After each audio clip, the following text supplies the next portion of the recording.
Olá, boa tarde para você que acompanha o canal Gov. Hoje é quarta-feira, 22 de maio. Estamos no ar com o Gov Informa, trazendo as notícias e as ações do governo federal. O Gov Informa começa com a agenda do presidente Lula, que agora à tarde tem como destaque a economia. Quem tem mais informações ao vivo para a gente lá do Palácio do Planalto é o repórter Pablo Mundim. Oi, Pablo, boa tarde. Boa tarde, Popov. Boa tarde a você que nos assiste. O presidente Lula recebe o CEO global da Uber e deve tratar sobre a regulamentação da profissão de motorista por aplicativo. Em março, o governo apresentou um projeto com garantias mínimas dos direitos para os trabalhadores, como remuneração, previdência, segurança e saúde. A proposta prevê contribuição ao INSS, auxílio maternidade, representação por sindicato e pagamento mínimo por hora de trabalho no valor de R$ 32,10. O projeto ainda tramita no Congresso. O que já foi aprovado pelo Legislativo e recebe hoje à tarde a sanção do presidente Lula é o projeto de lei que estabelece alíquotas reduzidas no âmbito do Programa Emergencial de Retomada do Setor de Eventos, o chamado PERSE. Este programa foi criado em 2021 para socorrer empresas do setor de eventos afetadas pela pandemia de Covid-19. E trata de benefícios para o setor de eventos com atividades beneficiadas e teto de R$ 15 bilhões de renúncia fiscal. O PERSE representa um importante suporte para o desenvolvimento da economia criativa no país, que corresponde por cerca de 3% do PIB, o Produto Interno Bruto, e emprega cerca de 7 milhões de pessoas em mais de 130 empresas formalizadas. O projeto estabelece que empresas que estão no regime de lucro real, com remuneração superior a R$ 78 milhões por ano, não terão mais a desoneração a partir de 2025. Ao todo, 30 atividades serão beneficiadas com a redução a zero das alíquotas dos tributos PIS/PASEP, o Programa de Integração Social e Programa de Formação do Patrimônio do Servidor Público, COFINS, que é a contribuição para o financiamento da Seguridade Social, o CSLL, a contribuição social do lucro líquido, e o IRPJ, que é o Imposto sobre a Renda das Pessoas Jurídicas.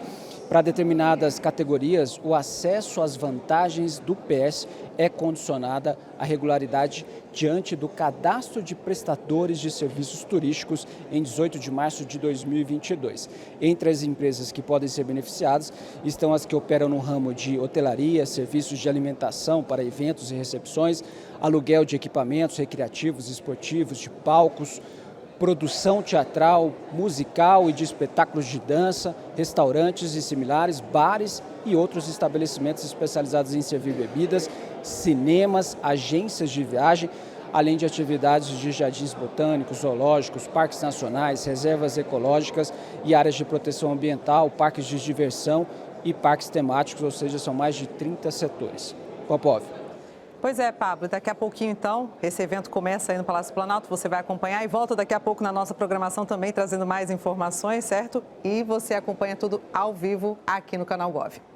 E ainda sobre economia, em sessão na Câmara dos Deputados, o ministro da Fazenda, Fernando Haddad, defendeu que o primeiro texto da regulamentação da reforma tributária deve ser aprovado na Casa em 8 de julho e que o segundo texto para regulamentar pontos específicos da reforma deve chegar ao Congresso na semana que vem. Haddad adiantou ainda que o Ministério da Fazenda trabalha com a meta de contas equilibradas neste ano, o que contribui também para controlar a inflação. Já pelo X, antigo Twitter, Haddad fez um balanço do Desenrola Brasil, que terminou na segunda-feira. Segundo o ministro, mais de 15 milhões de pessoas foram beneficiadas com a renegociação de dívidas que ultrapassaram 53 bilhões de reais. E o presidente Lula sancionou nesta terça-feira uma lei que dá prioridade no transporte de órgãos para transplantes. A medida vale para os setores aéreo, terrestre e marítimo. Só no ano passado foram transportados 5.400 órgãos.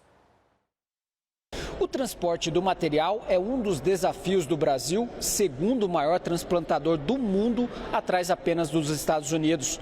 Com a sanção do presidente Lula, o país passa a ter uma norma que gera prioridade, previsibilidade e salva vidas. As companhias aéreas do Brasil, que de maneira gratuita fazem esse transporte e vão continuar fazendo agora de maneira mais segura, que dê segurança jurídica.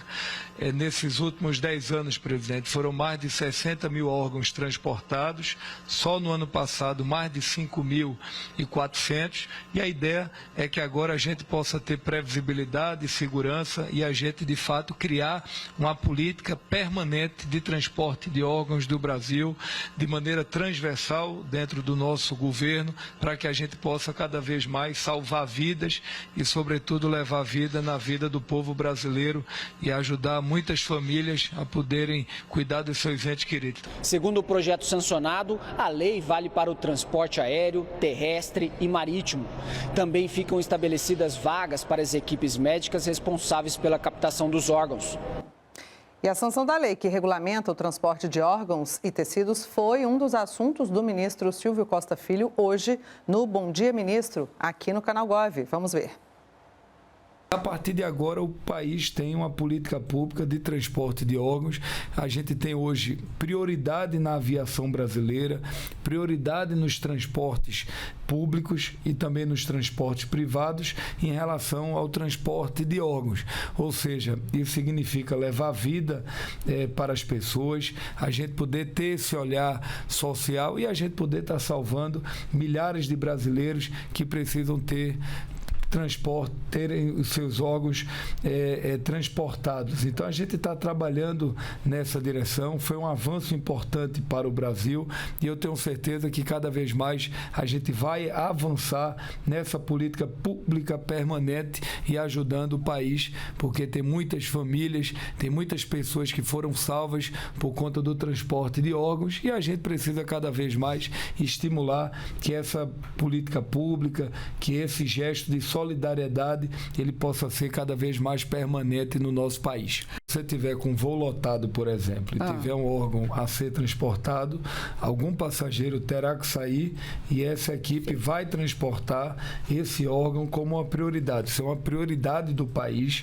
O presidente Lula, desde que assumiu o governo, ele tem cada vez mais dialogado com essa política pública para que a gente possa fazer da aviação brasileira também um instrumento social.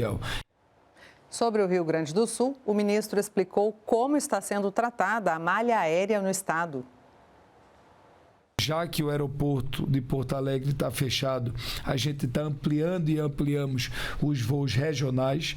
Na primeira etapa do programa dos 6 aeroportos, a exemplo do aeroporto de Pelotas, do aeroporto de Canoas, do aeroporto de Passo Fundo, de Santo Ângelo, entre outros, esses 6 aeroportos, eles estão recebendo em torno de 81 voos semanais.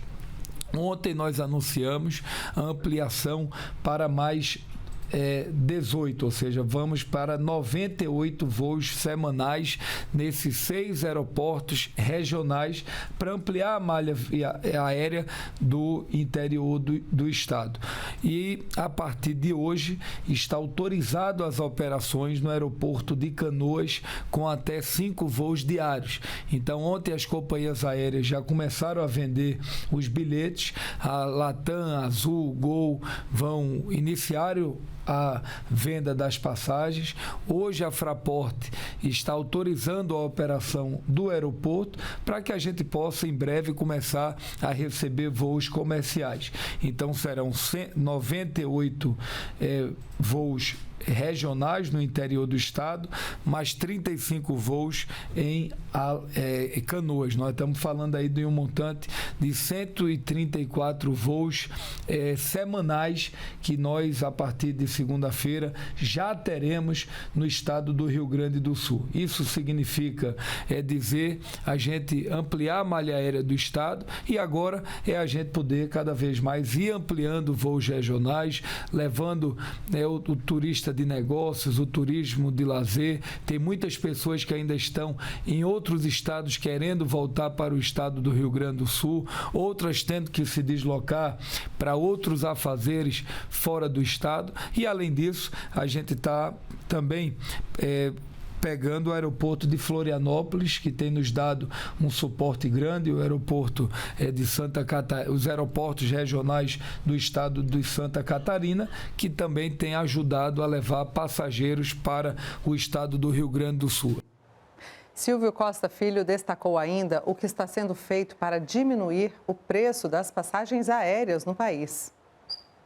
Se o brasileiro puder começar a incutir o planejamento das passagens compradas com mais prazo, eu tenho certeza que isso terá um impacto na redução cada vez mais do custo da passagem e das operações no preço da passagem. E vou lhe dar um dado, que não é um dado do Ministério, é um dado do IBGE, que mostra que no primeiro trimestre, janeiro, fevereiro e março, no primeiro trimestre, nós tivemos uma redução em 14% no preço da passagem do país. É pouco, a gente precisa trabalhar para baixar ainda mais. O governo tem trabalhado para fazer também o seu dever de casa. A gente está trabalhando a redução do combustível da aviação, que é o QAV. A gente tem trabalhado de maneira coletiva com as aéreas para a gente poder reduzir o custo da judicialização no Brasil, que as aéreas pagam quase R$1 bilhão de judicialização no país. Para vocês terem uma ideia, dos 100% da judicialização no mundo, dos 100%, mais de 70% está no Brasil. Então, quanto mais processos, mais aumenta no custo da passagem. E o outro ponto que a gente tem trabalhado é a agenda do crédito. A gente tem conversado com as aéreas, a gente tem conversado com o BNDES, a gente tem conversado com o ministro Haddad do Ministério da Fazenda, para que agora, nesses próximos dias, esperamos agora no mês de junho, a gente possa apresentar uma agenda de crédito para as companhias aéreas, porque isso vai fazer com que as aéreas possam poder fazer mais investimentos em novos aviões, vão poder requalificar aeronaves que já estão voando pelo Brasil, vão poder melhorar a governança, melhorar a tecnologia, melhorar a infraestrutura desses aviões, porque isso ajuda na aviação brasileira. Rio Grande do Sul. Até ontem, segundo a Agência Nacional de Energia Elétrica, cerca de 170 mil pessoas estavam sem fornecimento de energia no estado. Para que este número diminua e a situação volte com mais agilidade ao normal, o governo federal está intensificando esforços e enviando profissionais e equipamentos para apoiar a população gaúcha. A rede elétrica do Rio Grande do Sul sofreu danos estimados em mais de R$1 bilhão por causa das inundações. A informação foi dada pelo ministro de Minas e Energia, Alexandre Silveira, ao supervisionar o envio de 50 especialistas em redes subterrâneas de energia para o estado. Eles vão integrar um grupo de mais de 100 profissionais já enviados pelo governo federal para a região. À medida que a água vai baixando, o compromisso da gente vai aumentando, porque as 310 mil unidades consumidoras que a gente já conseguiu restabelecer foram muito importantes, a resposta foi rápida, mais de 4 mil homens mobilizados, mas à medida agora que nós vamos entrando nas regiões que ficaram alagadas por mais tempo, a gente vai vendo danos muito vigorosos na rede subterrânea, a gente vai encontrando muitos ativos avariados. Então é necessário que a gente aumente a nossa força, tanto humana quanto de suprimento, para que a gente consiga restabelecer o mais rápido possível a energia, que nós sabemos que é base fundamental para que os outros serviços sejam restabelecidos no Rio Grande do Sul. Além dos profissionais, também foram enviadas 2,5 toneladas de equipamentos. Assim que a água descer, eles vão ter que inspecionar toda essa rede, mais de 500 quilômetros de linhas de distribuição de média e baixa tensão, que vão ter que ser inspecionadas para identificar as avarias e fazer as substituições. Então eles já estão indo com todo o pessoal necessário e equipamento suficiente para já fazer as trocas assim que identificadas as avarias. O ministro afirmou ainda que o governo prepara uma medida provisória para usar o excedente de recursos de Itaipu na ajuda ao estado e que solicitou ajuda da Petrobras para drenar áreas alagadas. E eu quero estar levando ao Rio Grande do Sul, semana que vem, mais de 25 equipamentos já identificados que vão poder contribuir muito com essa drenagem tão necessária à entrada do poder público para poder restabelecer e para poder diminuir as avarias nas residências, aquele recurso anunciado pelo presidente Lula para as pessoas reequiparem as suas residências do ponto de vista de geladeira, do ponto de vista de fogão, foi fundamental para que o mais rápido possível a gente tire essas pessoas dos alojamentos.